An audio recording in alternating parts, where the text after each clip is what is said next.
Welcome to the Arbor Health and Life podcast. I'm Carl Moronich, and joining me today is Dr. Victoria Acosta, a family and sleep medicine physician from Arbor Health. And we'll be talking today about understanding sleep disorders. Dr. Acosta, welcome to the podcast. Thank you so much for having me. And I hope nobody naps during this because it's going to be some very helpful information, I know. And maybe we should start by talking about what are the most common sleep disorders and how they might impact somebody's overall health. Absolutely. There are a lot of things that can go wrong with sleep, starting with simple insomnia, just not being able to sleep. There's sleep apnea, both obstructive and central sleep apnea are common issues that I deal with in the sleep clinic. There's also restless leg syndrome or periodic limb movement disorder, which is another name for that. Or there's other types of parasomnias like talking in the sleep or walking in sleep. Those are probably the most common ones I deal with. There are lots more, but if you want to talk about those, we can have an appointment at the sleep clinic. Sure. Yeah. Well, sleep apnea, that's probably, like you said, maybe the most common thing. And what are the symptoms that somebody might have that might alert them that they could have apnea as an issue? Sure. Snoring is probably the number one thing that people tell me that they have that is a big risk factor or red flag symptom for sleep apnea. Snoring, feeling sleepy during the day, feeling like you sleep all night long, but then you're tired and you just don't feel like you're rested at night. Morning headaches can be a red flag symptom of obstructive sleep apnea. Those are kind of the most common symptoms that I see are associated with obstructive sleep apnea. Yeah, and we'll talk a little bit about some of the options folks might have, but let's start with perhaps lifestyle changes. Are there effective lifestyle changes that folks can make that might help them with apnea or other sleep issues? Absolutely. Weight is a big factor in sleep apnea. So losing weight if you're overweight. The size of your neck is a factor. And so that's not necessarily something that you can change on purpose, but weight contributes to that. The things that you do in your life day to day. So exercise is a factor that can decrease your risk for sleep apnea. The things that you eat and drink, so alcohol use, other sedating medications can sometimes contribute to obstructive sleep apnea. There are some risk factors that you can't really change, things like age and being a man. So those are unfortunately not things that you can change, but they are risk factors. And so knowing about them can be helpful when you're deciding whether or not to pursue that. Talk a little, if you would, about screen time and pre-bed screen time. You hear a lot about that and how that can have an impact on sleep. Yeah, so screen time can affect your sleep mostly because the light that is emitted from screens, whether that's your laptop, your phone, your TV, that actually sends a signal to your brain that it's not time to sleep. Your brain releases hormones that tell your body it's time to sleep, it's time to wind down.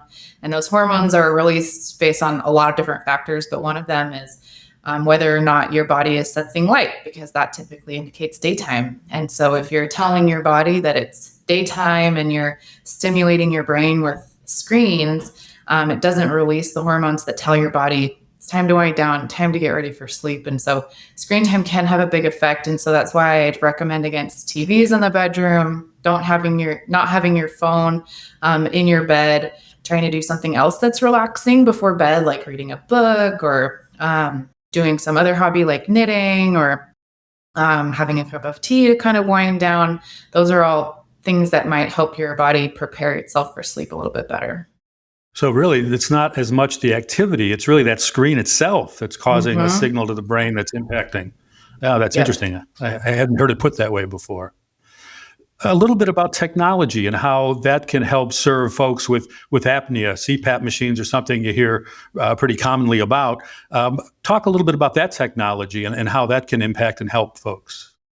Yeah, CPAPs are a huge deal, and they've been around for a long time. They've changed a lot in the years since they became an invention. And so some people say, I never want to do a CPAP machine. They're loud and obnoxious and big and bulky. And while they can make some noise, they've changed a lot and improved a lot over time. And most of my patients that kind of come to tolerate them won't go anywhere without them anymore. It can affect your life in a big way, because if you think about sleep apnea, during sleep apnea, you're not really reaching deep levels of sleep because your brain is constantly waking up just enough to breathe. Your body is not able to breathe with obstructive sleep apnea. And so your brain is constantly waking up just enough to tell your body to breathe. But with the CPAP machine, your body is able to continue to do the work of breathing uninterrupted throughout sleep. And so you're able to reach those deep levels of sleep, and your brain is able to maintain normal oxygenation. And so you're not constantly depriving your brain of oxygen. So you're feeling more awake and alert and reaching deep levels of sleep that you wouldn't otherwise. So while the CPAP can sometimes be a little bit of a challenge for some people to get used to, it's a big deal, and it's a huge game changer for most people with sleep apnea. They just they don't want to go anywhere without it anymore. Yeah. Well, you may run into on the internet other devices. I've seen, I've even tried some, and some nothing usually effective. But are there other besides CPAP devices that can be helpful when it comes to sleep apnea? There are, and so some not even devices. Sometimes simply not sleeping on your back. Some people with mild sleep apnea can avoid treatment with devices or other things just by simply not sleeping on your back. When you sleep on your back, the weight of gravity, the weight of your neck can cause your airway to kind of collapse. And so if you're not sleeping on your back, that changes a little bit and doesn't make it as easy for that to happen. So an inclined base of your bed, or sleeping on your side, having a body pillow to help you maintain that position throughout the night. There are some specialized mouth guards that can sometimes be helpful for sleep apnea, usually only mild sleep apnea. And they're usually not covered by insurance. And so that's sometimes a barrier for people. There are nose strips, those things that you can buy over the counter, mouth guards. I don't see those usually being effective for sleep apnea, but they're worth a try, and sometimes they can help with snoring. There's also the new implants that probably people have seen either on the internet or on TV. The implants that actually connect to the nerves that support your breathing during the night. And those, I don't personally oversee the treatment with those, but they are becoming more common. Usually you just have to fail sleep apnea treatment with CPAP before your insurance would consider paying for those. And so I usually see folks saying, I want to try one of these implants. And so the first step is to try CPAP. And usually people tolerate that pretty well. But there are other options. Just got to kind of figure out if your symptoms will tolerate that or not. Yeah. Is CPAP generally covered by insurance? Yes. Every insurance is different in terms of how much you might owe in a copay, but every insurance, I haven't come across an insurance yet that doesn't cover CPAP. Oh, very good. You mentioned a little earlier weight and those issues. Maybe you could talk about diet and exercise and how they may be able to be used to help with apnea. Absolutely. Exercise is a big deal, or activity in general. It kind of helps your body regulate the schedule that your brain knows when to sleep. So you might have heard of something called a circadian rhythm. That's your body's internal clock, and it helps your brain know when to release the hormones that control sleep.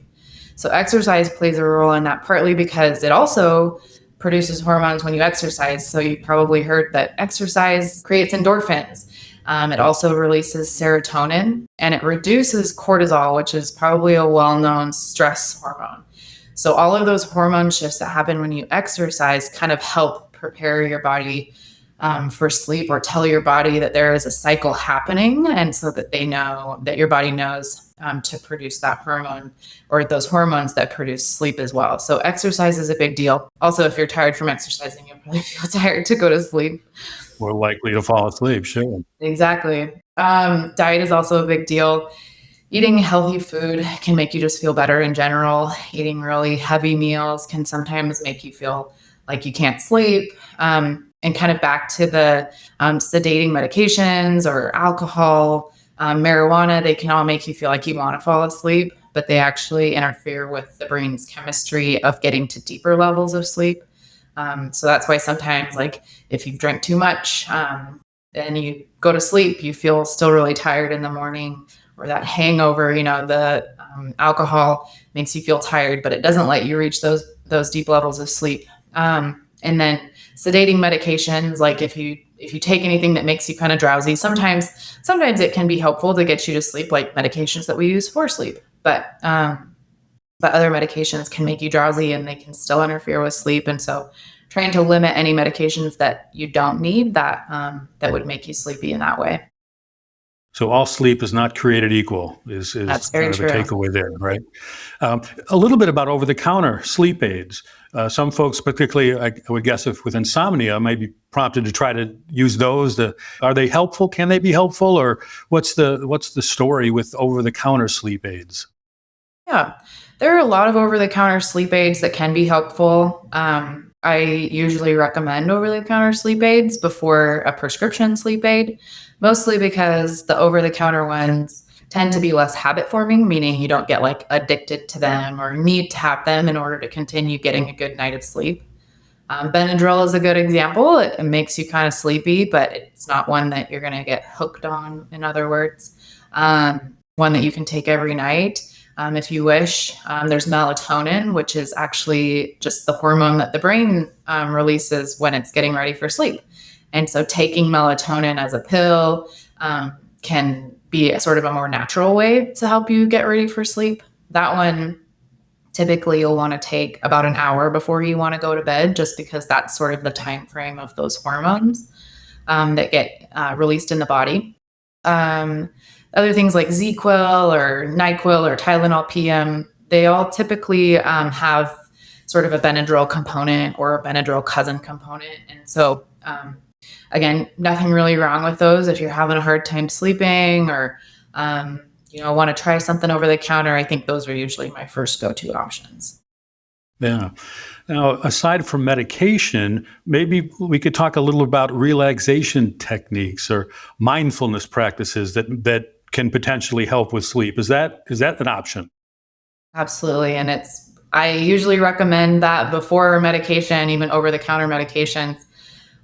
Sleep hygiene is what we call kind of the practices that we use around sleep, the things that we do to wind down and get ready for sleep. So the first thing that I tell people is to have a sleep schedule. If you don't have a sleep schedule, I've said this a few times now, your body doesn't know when to release those hormones that tell your brain it's time to sleep. So having a sleep schedule is going to help you most of all. Relaxation techniques are a really great way to help your body wind down without the use of screens or other things that might feel relaxing but actually end up stimulating you. So things like square breathing, you might have heard of that. So taking a deep breath in, holding it, and then letting your breath out slowly and then holding it. So usually 3 or 4 seconds for each step, kind of a square breathing. Other things are progressive muscle relaxation. So when you're laying in bed and you're worried about things or you're having trouble falling asleep and relaxing, starting at the top of your head and going all the way down to the bottom of your toes and thinking about each thing, relaxing your forehead, relaxing your jaw, relaxing your neck, and then just keep going down your body. And then hopefully by the time you get to your toes, you're asleep. I won't try any of those now because I might doze off while we're talking, and I don't want to do that. Exactly. So it's kind of a not counting sheep, but there are other techniques. Yeah. There are a lot of ways to kind of get your body relaxed so that you're ready for sleep. Anything else you want to mention or make sure folks take away from the conversation about getting better sleep? Yeah, I think just trying to maintain healthy activity during the day and having a schedule, it's just the biggest thing. If you don't have a schedule, your body doesn't know what to do when. And having healthy activity throughout the day, whether that's 30 minutes of walking around the block with your dog or getting on the treadmill or going to the gym, having that activity really helps set up your body for sleep later on. But if you have issues with sleep, there's probably a sleep doctor nearby that's willing to talk to you about those things in more detail or figure out if there's something else more going on that requires treatment of some sort, whether that's CPAP or something else. Yeah. And to that point, if somebody is having some of these issues, should they start with their primary care provider and talk to them and then get referred on? Yep. Usually that's the best place to start. Usually it takes a referral to get seen at a specialty clinic like a sleep clinic. So their sleep doctor can talk to them about, what symptoms maybe they're experiencing and if those fit the diagnostic criteria of sleep apnea, or maybe there's something else going on. But they can certainly, suss out a few details and send a referral if it's appropriate. Very good. Dr. Victoria Acosta, a lot of great information, helpful information. Thank you for joining us today. Thank you for having me. You can find even more information at myarborhealth.org/sleep. If you enjoyed this podcast, please share it on your social channels and check out the entire podcast library for topics of interest. And this is Arbor Health and Life. Thanks for listening.